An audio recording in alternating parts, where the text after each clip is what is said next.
So, thank you for joining me today. I am so glad that you are here.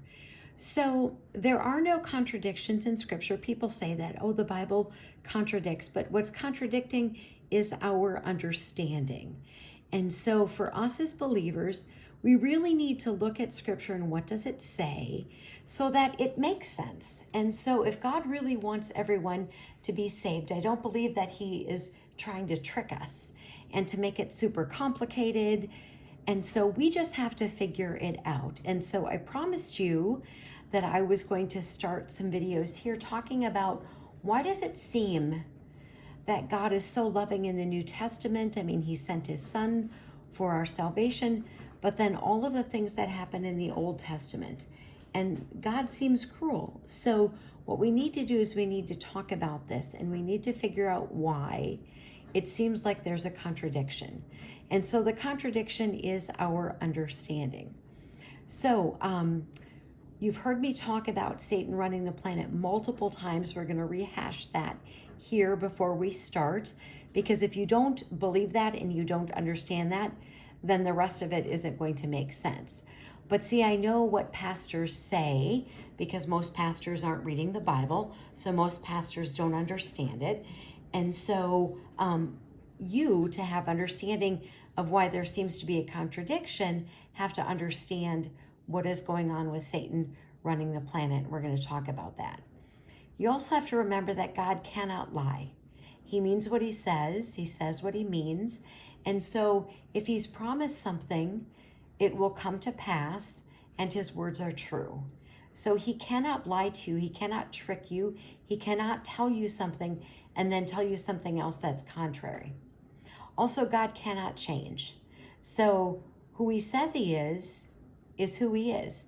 So in Malachi 3:6, it tells us that God cannot change. So either God is the ogre of the Old Testament, or He's the loving, kind Father who sent His Son in the New Testament.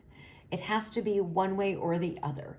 And so you have to decide, well, do I think He's really that mean and cruel, or do I think He is the loving Father?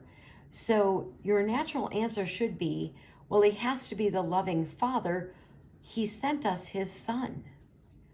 So that's the logical response, that God really has to be as loving and kind as He says that He is. He sent His Son to be sacrificed for us. So if He was an ogre, why would He have done that? So therefore, and it's logical, then we have to look at these things in the Old Testament. So let's start though with returning to Satan is running the planet. So I have the verse in there from Job, because God says, where are you? And Satan says, I'm just walking around. And we know from Scripture that Satan is running the planet. So it tells us this if we look at these Scripture verses that I have there. In 1 John 5:19, it says this, and we know that we are God's children, and that the whole world lies under the power of the evil one. We also know from Ephesians 2:2, it says this, in which you once lived following the course of this world, following the ruler of the power of the air, the spirit that is now at work among those who are disobedient.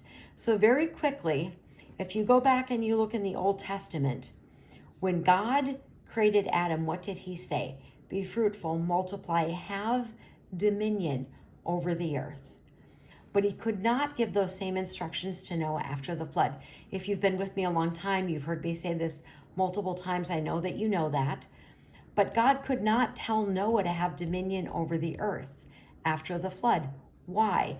Because Adam, through sin, lost control to Satan. So Satan is running the planet.